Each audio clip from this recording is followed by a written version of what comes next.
So now if you've understood the basics of CA cervix, the basics of staging, it's now time to diverge from theory, and now we'll be talking about clinical cases. I'll be showing you multiple images in the entire cine clips of patients, and then I would want you to make a diagnosis to stage the disease. So what I want from you, this is case number 1. I want you to tell me the findings. You can just enumerate them for me. You can tell me whether it's a tumor or not.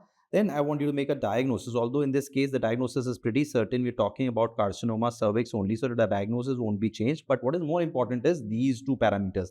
I want you to look for local spread and finally stage the disease for me. So case number 1. Now this is the cine clip. Now this cine clip is a T2 weighted image of the patient who is suspected of having CA cervix.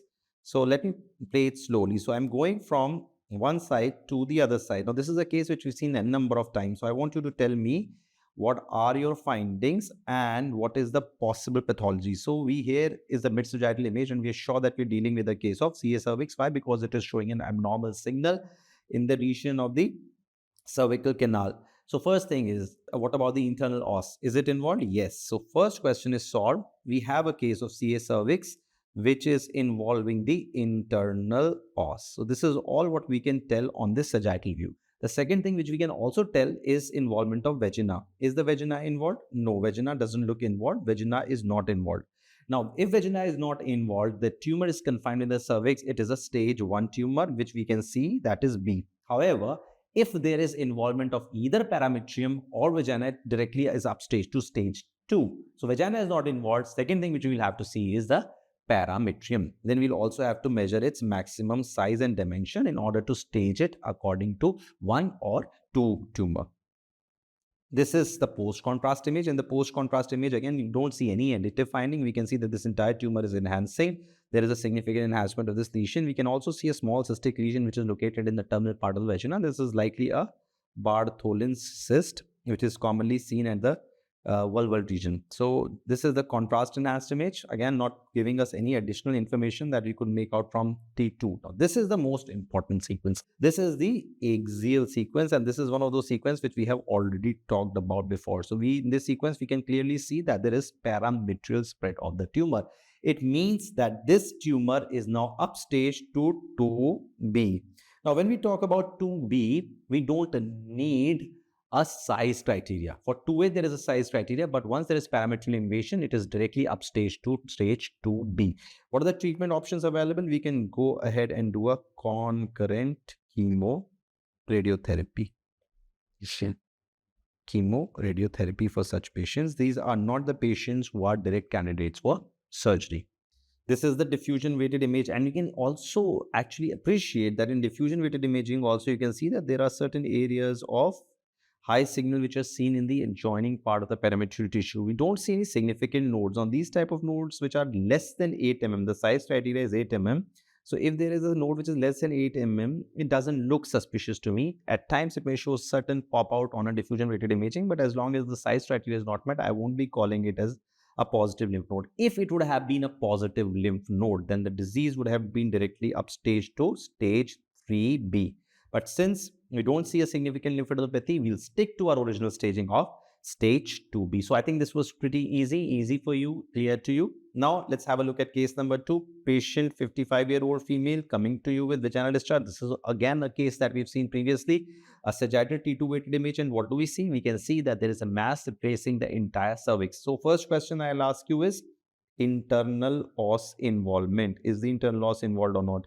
And we've discussed this previously. Here is where the junction of the endometrial and the endocervical canal is lying, and we can see a tumor tissue growing superior to it. So there is involvement of the internal os. Then the second thing is vagina. Do you think vagina is involved? Let me just clear this up for you so that you can tell it in a better fashion.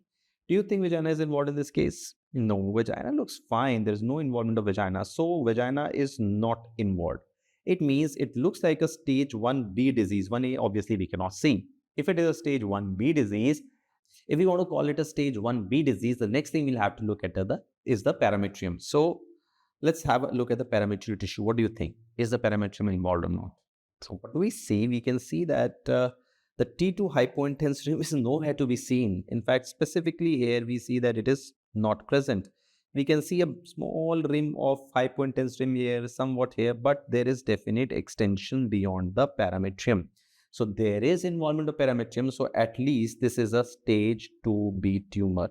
And unfortunately, this type of a tumor also needs concurrent chemoradiotherapy. We cannot do a surgery in this case. A diffusion weighted imaging, what is it showing? We can clearly see that there is a restricting tumor, diffusion restricting tumor, but there is a glitch in this case. Now what we are able to see is there are large lymph nodes which are present in bilateral obturator regions. And if you measure the size of the lymph nodes, even in short axis, this size was coming around 8 mm. It was not less than 8 mm. My question to you is, what are you going to call this? Is it still a stage 2B tumor, or you can upstage it depending on the lymph node? Yes, because these lymph nodes are looking positive. In this case, you can do a PET-CT to confirm whether there's uptake of the lymph nodes or not. But if you only have an MR along with the diffusion weighted sequence, I would probably give this as a stage 3B tumor rather than calling it as a stage 2B tumor.